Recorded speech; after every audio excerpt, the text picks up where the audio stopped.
nuestro Orí, esa chispa divina que habita en la cabeza, es el trono donde reposa el destino. Allí mora el pensamiento, la intuición, el rumbo, la puerta que nos conecta con los orishas, con la energía de los guías, con el pulso de la vida misma. Cuando nuestro Orí está claro, cuando lo cuidamos con respeto y con fe, se abre el camino del entendimiento y el mundo empieza a hablar en el mismo idioma de nuestro corazón. Porque cuando más iguapelé, más equilibrio, más armonía tenemos, más fácil se hace escuchar la voz de los orishas. Y en esa claridad dejamos de reaccionar por el ego para empezar a vivir desde la conciencia. El ego es la sombra que olvida su luz, la voz que nos hace creer que estamos solos, que somos dueños del camino, cuando en verdad somos caminantes guiados.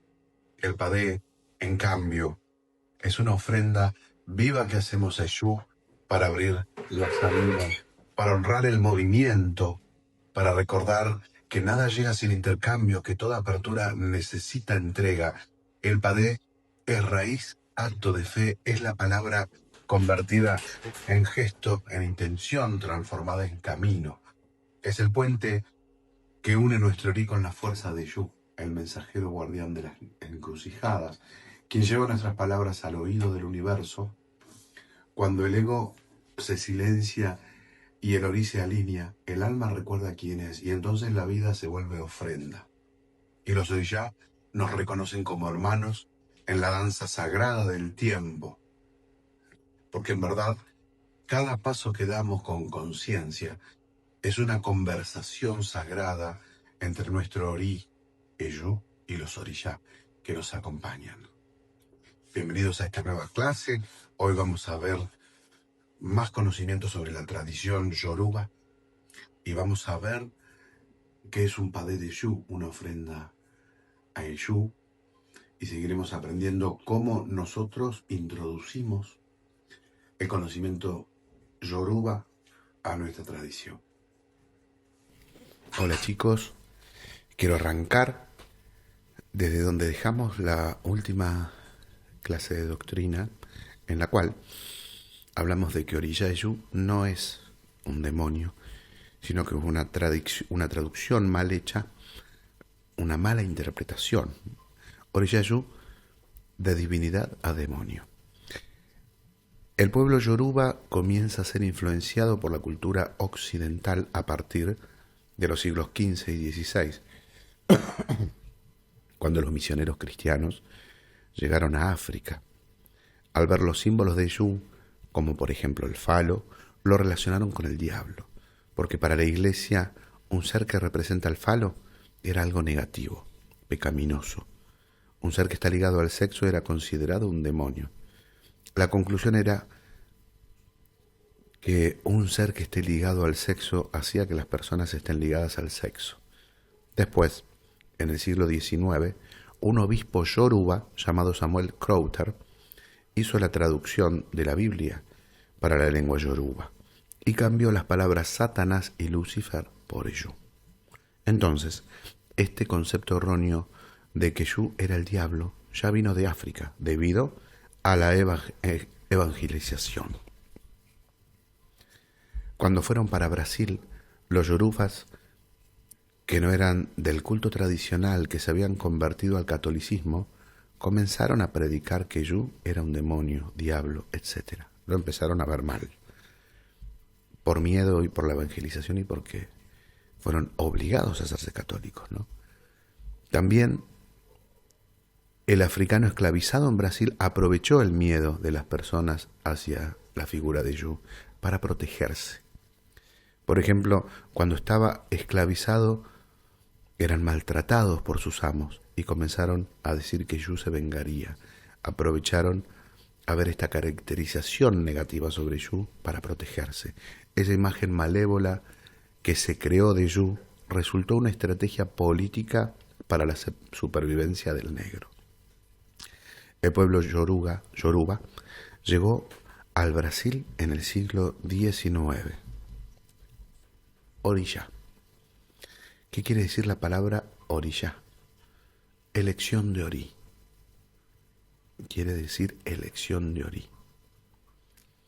La palabra oriyá viene de una frase yoruba, Eni Ori Sada, aquello que es escogido por el Ori. Oriyá de cabeza para la cultura yoruba no existe. Es una construcción occidental. Porque mi Ori, quien escoge a un oriyá para que yo deba ser iniciado, Ori es mi oriyá de cabeza, porque él es la divinidad que habita en mí. Ori quiere decir cabeza, destino, y todo aquello que es parte de lo que escogí en el mundo espiritual antes de encarnar en el mundo físico. Él sabe por qué. Él sabe porque participó de mis elecciones. Para nosotros no hay oriyá de cabeza. Cultuamos a Ori, que es nuestro ser interior, y él se religa con el oriyá que necesita, porque solo Ori sabe con quién debe religarse o qué necesita, con quién necesita religarse en distintos momentos de nuestra vida. Esa al menos es nuestra tradición, la creencia de nuestra tradición. Divinidad Ori. Es por medio de mi Ori que yo recibo las bendiciones. No es posible cultuar ningún oriyá si mi Ori no permite. Y ahí Ori no solo es cabeza, es también destino.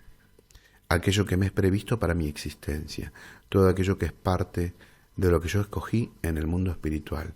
Cuando vine para el mundo físico, mi Ori participa de esas elecciones que yo realicé antes de venir a encarnar. Y es por eso que él sabe cuál es mi misión en esta vida. También la persona puede elegir un oriyá para iniciarse cuando ella tiene una ligación especial, cuando ella tiene mucho cariño con ese oriyá. Y esto puede ser por medio de un amasí. También podemos verlo desde la ley de vibración. Uno tiene distinta vibración y afinidad con distintas frecuencias por la ley de atracción, y uno a veces tiene un oriyá por el cual siente como más empatía. Si bien nosotros nos religamos con los 16 oriyá que hay en nuestro Rumalé, pero uno a veces tiene como cierto afecto, ¿no?, por ciertos oriyá, por una cuestión de vibración. Oriyá. Oriyá es Ori más Sa. Ori, conciencia, destino, pensamiento. Y Sa, elección, opción, método. Oriyá, la elección hecha por mi Ori. Otro significado de la palabra Ori es cabeza, pensamiento, destino, alma, divinidad que habita en mi ser o en mi caja craneana, etc. Definimos oriyá en su aspecto etimológico. Oriyás, elección de Ori, aquello que es escogido por el Ori. Ori es nuestro espíritu que tiene lazos muy fuertes con un oriyá determinado. Y este oriyá nos trae fortalecimiento, nos reanima, nos ayuda a poder cumplir con nuestra misión en la vida. Y si nos desviamos de nuestro camino, es Él quien nos ayuda a volver a encontrarnos. Ori es el espíritu de la persona. El Ori es el interior de la persona. Ori es igual tú. Iri, distinguir, percibir. Ori, la capacidad que tiene el humano de ver o percibir el ambiente que lo rodea, de ver o percibir a Dios, de conectarnos con divinidades. Ori es la conexión que tenemos directamente con Dios. Por eso se dice que Dios vive en nosotros. Ori tiene múltiples aspectos. Ori es la mente consciente. Ori es el templo de nuestro cuerpo físico. Ori es el cuerpo del pensamiento de la superconciencia. Oriyá de cabeza y adjunto. Cuando nosotros encarnamos en la tierra, debemos cumplir una misión que fue otorgada por Dios, Olodumare, como también diferentes aprendizajes que elegimos pasar antes de reencarnar en esta vida para nuestra evolución. Nuestra alma es quien sabe cuál es nuestra misión en la vida y quién es el oriyá que nos debe acompañar para cumplir lo prometido en el mundo espiritual y así poder evolucionar. La persona cuando reencarna y comienza la vida terrenal se olvida de su misión en la vida porque su cerebro es limitado y solo recuerda lo vivido en la vida terrenal. Pero su alma sí lo sabe y es quien lo dirige a su destino y al encuentro con su orilla de cabeza. Si la persona no cumple su destino, si no va por el camino de su evolución, va a tener dificultades en la vida, que puede llegar a manifestarse en sufrimiento, desarmonías, en nuestra alma, diciendo que ese no es el camino correcto. Podemos aprender por el camino del amor o por el camino del dolor. Son los dos únicos caminos que uno puede elegir. Orillá de cabeza y adjunto. El orillá de cabeza es el orillá que la persona necesita para tener una vida mejor. Solo tiene orillá quien se inició para orillá. Una persona pasa a vivir una conexión con un orillá de forma plena cuando es iniciada con tal divinidad. Y en ese momento es religada con ese ayé en todo su ser, ayudando al individuo a evolucionar. Los diferentes rituales que se realizan en el templo proporcionan que las energías de ese orillá habiten en el cuerpo del iniciado. Ahí tenemos un gráfico donde vemos la glándula pineal, nuestro centro de la mediunidad. Como sale una flechita para arriba que conecta a Ori, hacia el frente tenemos orillá de frente y hacia atrás orillá adjunto. Entonces los distintos rituales que realizamos en el templo nos permiten conectar, religarnos con las energías. Por eso de toda la ritualística que nosotros vamos realizando, como amasís, lavado de cabezas, todos los sacramentos que tenemos. Orillá de cabeza y adjunto. Para saber cuál es nuestro orillá y estar conectados con él, simplemente debemos pertenecer a un templo y cumplir con las iniciaciones correspondientes. Vivir la religión, vivenciar y generar hábitos en nuestra vida que realmente nos conecten con estas divinidades de luz. Muchas veces le queremos adjudicar nuestros problemas a otras personas. En la tradición yoruba, todos los problemas que uno tiene, el origen está en uno mismo. Y nuestra obligación es la de corregir nuestra vida. Uno debe hacer un esfuerzo personal para poder lograrlo. Como decía Buda, nunca intentes cambiar a otro, siempre es uno quien tiene que cambiar. O sea que todos los orígenes están en uno mismo.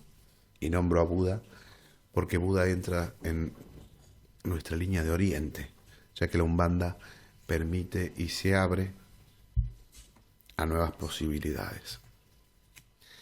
¿Cómo conectarnos con las energías de los orillá? Para mantener el ayé de nuestra vida debemos tener iguapelé, como dijimos antes, un buen camino kármico. Esto quiere decir poseer un carácter bueno, estupendo, grandioso, extraordinario, ser una persona correcta. El que practica el buen carácter es llamado Omoluabi, que es la persona que tiene todas las características superiores del carácter. Es una persona moral, ética, honrada, que se relaciona bien con las personas, con la sociedad. Todas las personas que siguen la tradición yoruba deben trabajar para llegar a este estado llamado Omoluabi, que es querer trabajar para ser mejor. Cuando uno tiene iguapelé, uno comienza a brillar y comienza a tener características visibles para el mundo espiritual. Cuando uno comienza un camino espiritual y comienza a comprender la cuestión de la ética y cómo nos debemos comportar, uno comienza a brillar y atrae espiritualidad. Algunas características de una persona Omoluabi. Iteriba es la persona que posee civilidad, sociabilidad y educación. Inureré, que tiene la bondad en sí misma. Otito es una persona verdadera que solo dice la verdad. Opoló, la persona que tiene inteligencia.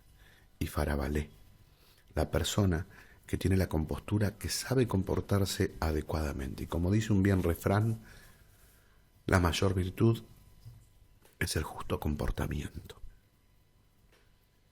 Su gurú, persona que posee paciencia. Owo, persona que posee respeto. Imo, persona que tiene conocimiento. Ogbom, persona que tiene sabiduría. Ise, persona trabajadora. ¿Cómo conectarnos con las energías de los orishas? Cuando la persona tiene estas características, la persona tiene Ayé. Cuando más uno trabaja por poseer esas características y manifestarlas en su vida, más Ayé tendrá. Cuanto más próximos estamos de ser un Omoluabi, más próximos estamos de los orishas. Cuando uno cumple con estas características, uno está cumpliendo con las reglas que Olodumare dio a la humanidad. Uno está cumpliendo con aquello que le fue determinado por su destino y la persona está siendo una persona adecuada a su comunidad. Una persona no adelanta solo por hacer ofrendas, prender velas o hacer oraciones. La persona debe tener un buen carácter, un buen Imoluabi, un buen Iwapele. Si la persona miente, engaña, es irrespetuosa, es malvada, soberbia, etc., no adelanta, no evoluciona. La llave para poder tener suceso en la vida es el buen comportamiento. Es el Iwapele. Volvemos a repetir la frase, la mayor de las virtudes es el justo comportamiento. ¿Cómo conectarnos con las energías de los orishas? Uno no evoluciona solo teniendo un buen comportamiento. Los días de culto y luego los demás días tratar mal a todo el mundo. Uno debe mudar lo que está en uno mismo, reflexionar, hacer un trabajo interno y buscar ser mejor día a día, buscar inurere, buscar la bondad interior. Cuando hablamos de la religión yoruba, estamos hablando de una religión con ética, ancestralidad. ¿Cómo se cultúan a los ancestrales en la tradición yoruba? Es por medio de una divinidad llamada Egungun. Egun, que se tiene contacto con los ancestrales. Algunas tradiciones umbandistas tienen el culto a las almas. Los ancestrales son nuestros parientes, específicamente los que son parte de nuestro árbol genealógico ancestral. Está directamente ligado a mí por mi ADN, que está en mi sangre, ya que es parte de mi vida. Según los estudios académicos, cada uno de nosotros tenemos de 6.000 a 10.000 ancestros. Cuando la persona tengan algún problema, llamen a sus ancestrales, conversen con sus ancestrales, convóquenlos para sus vidas. Ellos son los más próximos, están en su sangre. Egun es una divinidad yoruba que representa toda nuestra ancestralidad. Es el culto a nuestros ancestros. Egun, ancestro, espíritu, hueso. Egun, como espíritu negativo, es un concepto creado en Brasil, al igual que el contra-Egun. En Brasil hay una creencia de que Egun es negativo. Esto fue creado en Brasil, pero en la tradición yoruba, Egun es pegado al hueso, a nuestra sangre, es nuestra ancestralidad. Kiumba, para los bantú, es un nombre propio de algunas personas y ciudades. También en algunos cultos, Kiumba, se le da el nombre de Kiumba a un espíritu negativo. Kiumba, Makungu, etc. Pero Ogum pertenece a nuestra ancestralidad. Evo. ¿Qué quiere decir Evo? Literalmente quiere decir sacrificio. La palabra sacrificio está formado por dos palabras, sacro más oficio. Sacro es sagrado y oficio trabajo. Es un trabajo sagrado. Existen varios tipos y motivos de Evo. Podemos entender a Evo como una ofrenda. El principal motivo para hacer Evo es equilibrar la vida de la persona. El oráculo, por ejemplo, va a recomendar cuál es el ebó o sacrificio o la ofrenda necesaria para tal situación. Existen una serie de materiales como ofrenda, como sacrificio. La primera y principal es la mudanza de comportamiento. Trabajar en nuestro ser interior, nuestro comportamiento. Ese sería el primer ebó y nuestro primer sacrificio. El principal motivo de hacer ebó es la mudanza de comportamiento, es para que mi vida mejore, y para eso la persona debe tener igual pelé.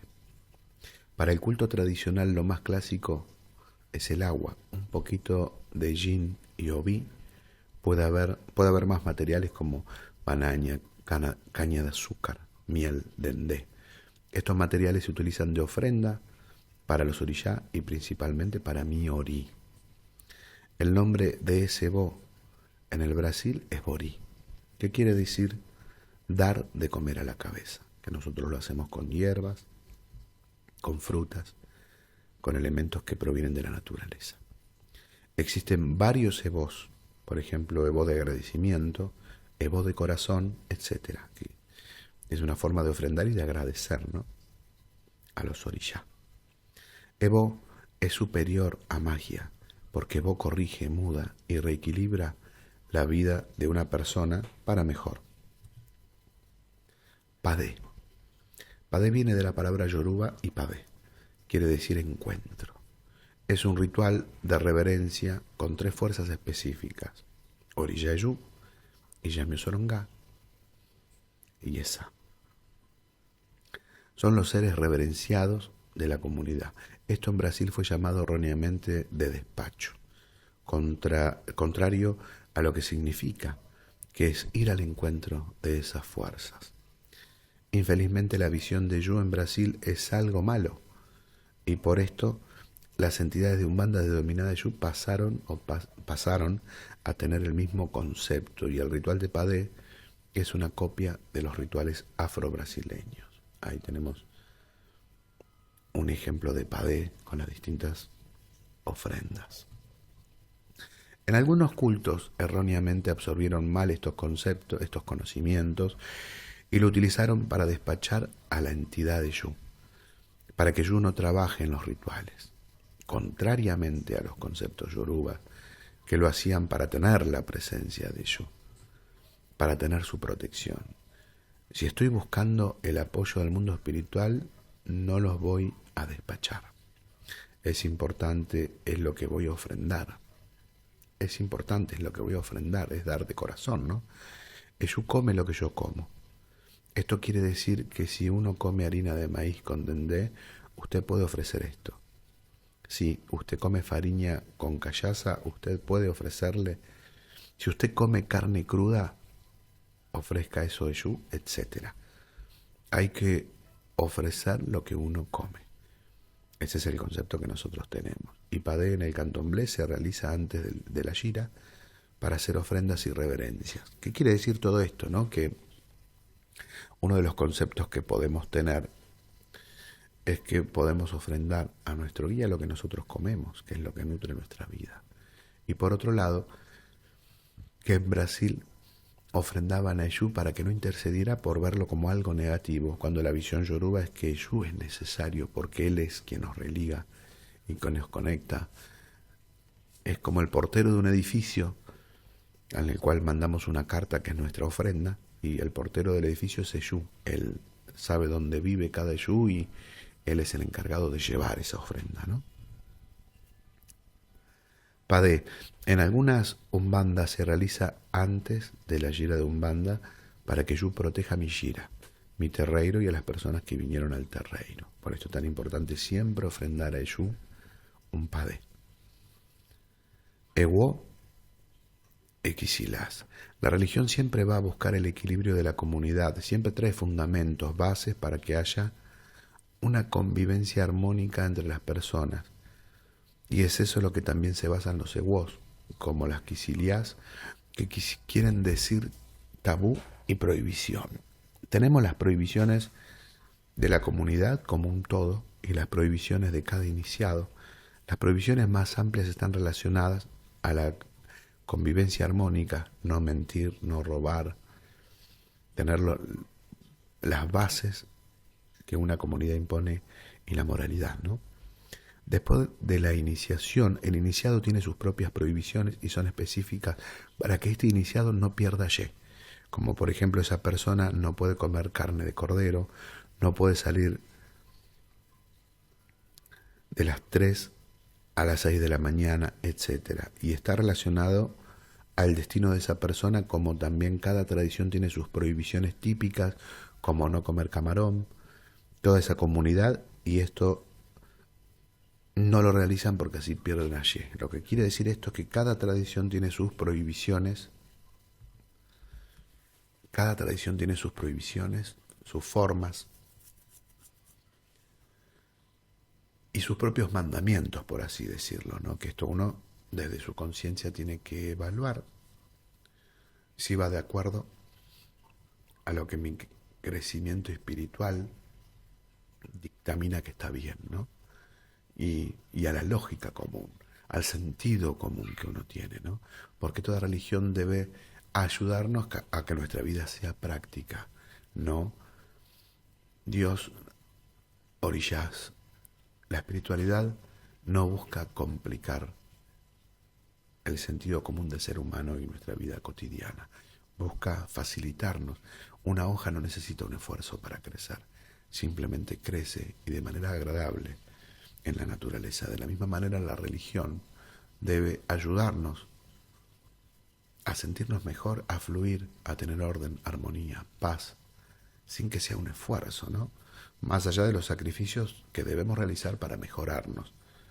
Pero no tiene que ser algo forzado, porque el amor simplemente va gestándose de manera armónica y fluyendo con el universo. Dicen los antiguos espíritus que cada ritual abre un portal, un puente entre el alma y la tierra, entre el silencio y la voz de los espíritus. Así nace el chamaní Umbá, la unión sagrada del chamanismo ancestral, la umbanda blanca de la luz y las hierbas, la medicina natural que sana el cuerpo y el alma. En nuestros rituales, el fuego purifica, el humo limpia, el tambor despierta memorias dormidas. Cada gesto, cada palabra, cada invocación es medicina, medicina para el alma, para el linaje, para la vida. Chamaní Umbá no es religión, es camino, es regreso al origen, a la fuente. Es recordar quién eres cuando el espíritu danza. Te invitamos a nuestro templo